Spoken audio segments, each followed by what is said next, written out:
जादुई सीढ़ी शेर घर और सफेद बाघ की माँ शेरनी। जंगल में एक बाघिन एक बच्चे को जन्म देती है जो कि बिल्कुल सफेद था। बाघिन अपने बेटे को देखकर बड़ी खुश हो रही थी। उसे देखकर बाघिन कहती है, देखो तो मेरा बेटा कितना सुंदर है। आज तुम्हारे पिता होते तो कितने खुश होते।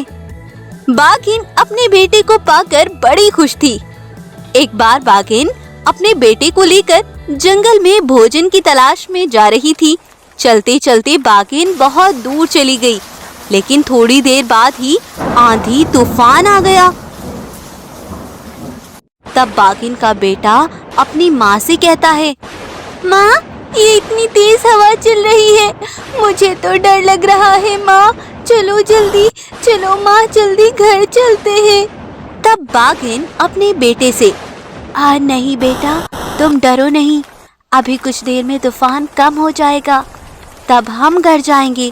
अभी यहाँ एक जगह रुक जाते हैं, बस थोड़ा इंतजार करो बेटा, आंधी तूफान रुकते ही हम चले जाएंगे। थोड़ा धैर्य रखो मेरे बेटे। माँ बाघिन अपने बेटे को ऐसे समझाती हुई एक पेड़ के नीचे बैठ जाती है, लेकिन तभी वह पेड़ बाघिन के ऊपर गिर जाता है, जिससे दबकर बाघिन बेचारी वहीं दम तोड़ देती है।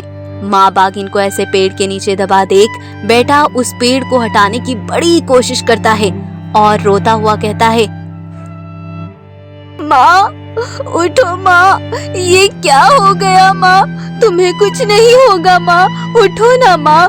माँ ये पेड़ में हटा लूंगा, हटा दूंगा मैं इसको माँ, प्लीज माँ उठ जाओ। बच्चा ऐसे रोते हुए माँ को हटा रहा था, लेकिन वह क्या जानता था कि अब उसकी माँ कभी नहीं उठेगी, जो हमेशा के लिए सो गई है। बच्चे को रोते रोते बहुत देर हो गई। बाघिन का बेटा रो रो कर अपनी माँ को पुकार रहा था। तभी आसमान से एक जादुई सीढ़ी शेर घर उतरता है। वो इस सफेद छोटे बाघ से कहता है, बेटा तुम रो मत, परेशान ना हो, मैं एक जादुई शेर हूँ। तुम मुझे बताओ तुम क्या चाहते हो। मैं कैसे न रोऊं शेर महाराज, देखो ना मेरी माँ कुछ बोल ही नहीं रही है, उन्हें बोलो मुझसे बात करे, मुझे मेरी माँ चाहिए। शेर महाराज तुम मेरी माँ के ऊपर से ये पेड़ हटा दो प्लीज। जादुई शेर भी बच्चे की बातें सुनकर बहुत दुखी होता है, क्योंकि अब बाघिन वापस नहीं आ सकती थी, क्योंकि वो मर चुकी थी। तब वो शेर उस बच्चे से कहता है, ठीक है बेटा, ठीक है, चलो तुम मेरे साथ चलो, मैं तुम्हें तुम्हारी माँ के पास ले चलता हूँ। तब बाघिन का बेटा सफेद बाघ उस जादुई सीढ़ी शेर घर में चला जाता है, तो देखता है वहाँ एक शेरनी खड़ी थी। तब वो जादुई शेर शेरनी को बाघिन के बारे में सब कुछ बताता है कि कैसे वो इस बच्चे को छोड़कर इस दुनिया से चली गई। शेरनी यह सब सुनकर बड़ी उदास हो जाती है। शेरनी को भी कोई संतान नहीं थी, इसलिए वो उस बच्चे को पालने का फैसला करती है और कहती है, आओ बेटा आओ, आज से तुम्हें दुखी होने की बिल्कुल जरूरत नहीं। आज से मैं तुम्हारी माँ की तरह हूँ, मैं तुम्हें पालूंगी बेटा, तुम्हारा बहुत ख्याल रखूंगी बेटा, तुम्हारी माँ आज से मैं हूँ। शेरनी की ममता बच्चे पर असर कर जाती है और वह बाघिन का बच्चा शेरनी को ही अपनी माँ स्वीकार कर लेता है और फिर खुशी खुशी जीवन व्यतीत करने लगता है और वो जादुई शेर भी वहाँ से गायब हो जाता है। तो दोस्तों, अगर आपको आज की हमारी ये कहानी अच्छी लगती है तो प्लीज इसको लाइक करें, शेयर करें और सब्सक्राइब करें। साथ ही हमें मोटिवेट करें और कमेंट सेक्शन में ये जरूर बताएं आपको किस टाइप्स के वीडियोस ज्यादा अच्छे लगते हैं। Thank you so much guys for watching the video.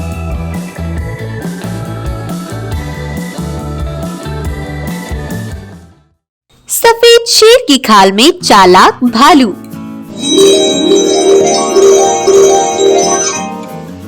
जंगल में एक बाघ अपने जानवरों के साथ हंसी खुशी अपना जीवन व्यतीत कर रहा था। बाघ का एक सेवक था जो कि एक भालू है। भालू बड़ा ही होशियार है भालू की होशियारी देखते हुए ही बाघ ने उसे अपना सेवक घोषित किया। भालू बाघ की हर समय देखभाल में लगा रहता था और बाघ भी भालू के साथ एक दोस्त की तरह रहता था। एक बार बाघ का एक दोस्त बाघ के जंगल में आता है, जो कि एक सफेद शेर था। व्हाइट लायन को देखकर सारे जानवर हैरान रह जाते हैं, क्योंकि उन्होंने पहली बार ऐसा सफेद शेर देखा था। तब भालू अपने राजा बाघ से कहता है, बाघ महाराज, आपके दोस्त तो बहुत ही सुंदर है। हाँ भालू, ये मेरा दोस्त है, ये तो बहुत अच्छा है। तब बाघ अपने दोस्त से कहता है, बुग्गर शेर, मेरे प्यारे दोस्त, तुम बड़ी मुद्दत बाद मेरे जंगल आए हो। अब तुम कुछ दिन मेरे साथ ही रहोगे। ठीक है बाघ दोस्त, मैं अब तुम्हारे साथ ही रहना चाहता हूँ। हम साथ साथ रहेंगे और खूब एंजॉय करेंगे। सारे जानवर भी बड़े खुश थे, क्योंकि उनके जंगल में एक अनोखा जानवर अब उन्हें हर रोज देखने को मिलेगा। अब से सफेद बुग्गर शेर बाघ के साथ ही रहता है। अगर कहीं बाघ को शिकार के लिए जाना होता तो बाघ सफेद शेर को ही अपने साथ ले जाता था। बहुत दिन ऐसे ही बीत गए। बाघ भालू को ज्यादा तवज्जो नहीं दे रहा था। वो हर समय सफेद शेर के साथ ही अपना समय बिता रहा था। यह बात भालू से बर्दाश्त नहीं हो सकी। एक बार भालू गुफा पर ही आराम कर रहा था। बाघ और सफेद शेर भी गुफा पर ही थे। तब बाघ अपने दोस्त सफेद शेर से कहता है, सुनो दोस्त, चलो कहीं घूमने चलते हैं। मुझे भी बहुत भूख लगी है। जंगल में कोई शिकार मिलेगा तो भोजन भी कर लेंगे। तब सफेद शेर कहता है, नहीं दोस्त, आज मैं बहुत थका हुआ हूँ। कल इतना लंबा सफर किया है ना, तो बस थकावट हो रही है। तुम चले जाओ, मैं यहीं आराम करता हूँ। तुम ऐसा करो, तुम भालू को अपने साथ ले जाओ। तब बाघ गुस्से से कहता है, अरे नहीं नहीं, भालू को तुम रहने दो। इसे तो आराम करने से फुर्सत मिले तो ये मेरे लिए भोजन लाए। इसे तो अब मेरा कोई ख्याल नहीं है। अब तो ये मेरे लिए भोजन भी लाने की जरूरत नहीं समझता। भालू को ये बातें बहुत बुरी लगती हैं। वो अंदर ही अंदर गुस्से से फड़फड़ा रहा था, लेकिन राजा बाघ को कुछ कहने की हिम्मत नहीं कर सका। बाघ भालू को ऐसी वैसी बातें सुनाकर वहां से जंगल की सैर करने निकल जाता है। और सफेद शेर आराम करने लगता है। वहीं उसकी आंख लग जाती है और वो सो जाता है। वहीं गुस्से से भरा भालू सफेद शेर को देखते हुए सोचता है, यह सब इस सफेद शेर की वजह से है। इसके आने पर यह सब हुआ। ना ये सफेद शेर बाघ के पास आता और ना ही बाघ मेरे साथ ऐसा व्यवहार करता। मुझे इस शेर का ही काम खत्म करना पड़ेगा।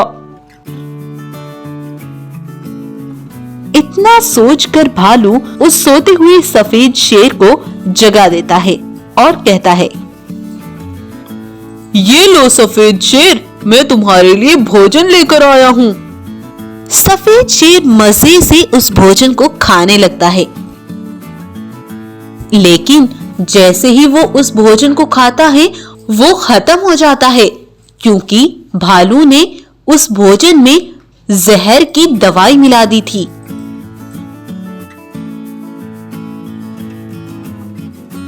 और बाघ के आने से पहले ही भालू सफेद शेर की खाल खुद पहन लेता है और सफेद शेर बनकर रहता है।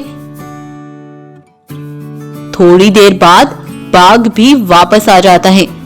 वहां उसे शेर दिखता है तो वह उससे पूछता है, सुनो शेर दोस्त, ये भालू कहीं नजर नहीं आ रहा, कहाँ गया वो? तब वो बहरूपिया भालू बाघ को डरते हुए कहता है, दोस्त वो भालू तो बड़े गुस्से में यहाँ से कहीं दूर चला गया। सुबह में जो तुमने उससे कहा उसे वो सब बहुत बुरा लगा, तो बस वो चला गया। बाघ सोच में पड़ जाता है, ये मैंने क्या कर दिया? मुझे भालू को ऐसे नहीं कहना चाहिए था, उसे बुरा लग गया। मैं बहुत दिनों से उसके साथ गलत स्वभाव कर रहा हूँ। अब क्या होगा?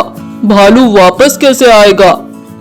वहीं शेर की खाल में खड़ा ये भालू मन ही मन बड़ा खुश था कि उसने बाघ को कैसे पागल बना दिया और उसे कोई खबर तक नहीं। अगले दिन भालू सफेद शेर की खाल में जंगल में टहल रहा था। वहीं बाघ के सारे जानवर भी थे। तब उसे एक उपाय सूझता है। वे खुद से ही बातें करता है, मैंने सफेद शेर को मार दिया है, लेकिन मुझे इस जंगल का राजा बनना है और इसके लिए मुझे इस बाघ को भी मारना होगा। यह बाघ मरेगा तभी तो मैं इस जंगल पर राज करूंगा और फिर इन सारे जानवरों में ही अपना हुक्म चलाऊंगा।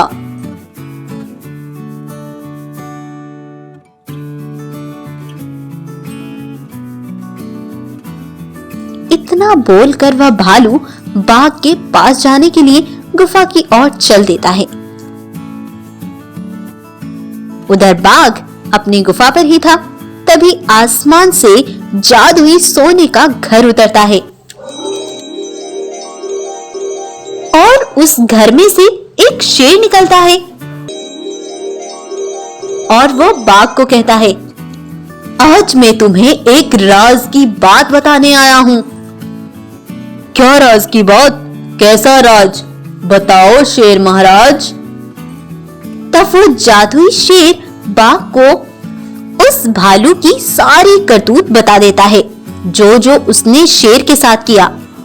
उसने तुम्हारे दोस्त सफेद शेर को मार डाला और उसकी खाल पहन रखी है और अब वो तुम्हें मारने की योजना बनाए बैठा है। आज रात वो तुम पर हमला करने आने ही वाला है। वह इस जंगल पर राज करना चाहता है बाघ। तुम्हें उससे पहले ही उसकी असलियत सबके सामने लानी होगी। इतना कहकर वो जादुई शेर चला जाता है। तब बाघ हैरान रह जाता है कि उसका सेवक उसके साथ इतना बड़ा धोखा कैसे कर सकता है। तभी वह भालू जो कि सफेद शेर की खाल में था, वो वहां पहुंचता है तो देखता है बाघ सारे जानवरों के साथ खड़ा है। तब बाघ गुस्से से कहता है, आओ सेवक भालू, तुम्हारा ही इंतजार था। तुमने मेरे साथ गद्दारी की है। तुमने मेरे दोस्त को मारकर उसकी खाल पहन रखी है ना? यह सुनकर भालू चौंक जाता है। अब भालू के पसीने छूटने लगे थे क्योंकि उसकी सच्चाई अब जब सबके सामने आ गई थी। ये सफेद शेर नहीं है दोस्तों, ये एक बहरूपिया भालू है। ये हम सबका दुश्मन है। इतना कहकर बाघ सारे जानवरों के सामने उस पर वार करता है और उसके ऊपर से सफेद शेर की खाल उतार देता है। सारे जानवर दंग रह जाते हैं और गुस्से में बाघ उस भालू को जान से मार डालता है और उसे खून से लथपथ कर देता है। इस तरह उस धोखेबाज भालू का अंत हो जाता है। तो इस कहानी से आपको क्या सीख मिलती है? इस कहानी से हमें ये सीख मिलती है, धोखेबाजी, गद्दारी का अंत हमेशा बुरा होता है। भले ही बहुत टाइम तक आप किसी के साथ गद्दारी करते रहें, लेकिन आखिर में उसका अंजाम आपको बुरा ही मिलता है। तो अगर आपको आज की हमारी कहानी अच्छी लगती है तो इस कहानी को लाइक, शेयर एंड सब्सक्राइब करना बिल्कुल ना भूलें और साथ ही ऐसी अमेजिंग यूनिक स्टोरीज के लिए आप हमारे चैनल को सब्सक्राइब कर सकते हैं, जिसके लिए रेड कलर के सब्सक्राइब बटन पर क्लिक करके बेल आइकन को जरूर प्रेस करें। Thank you.